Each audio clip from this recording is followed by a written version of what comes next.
اور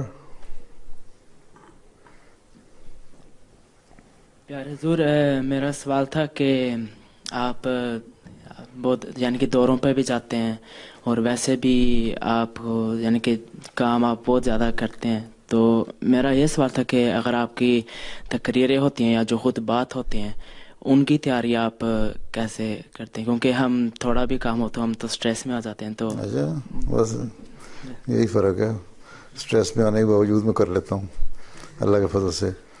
تم لوگ جو لوگ انگلش پڑھنا جانتے ہو نا، جو انگلش پڑھ سکتے ہو، اردو تم لوگوں کو پڑھنی نہیں آتی، جرمن تم لوگ میں اتنا وہ نہیں ہے. جو انگلش پڑھ سکتے ہو وہ عابد صاحب بھی میرے ساتھ دورے پہ جاتے ہیں نا، پریس کے انچارج ہیں ہمارے یہاں.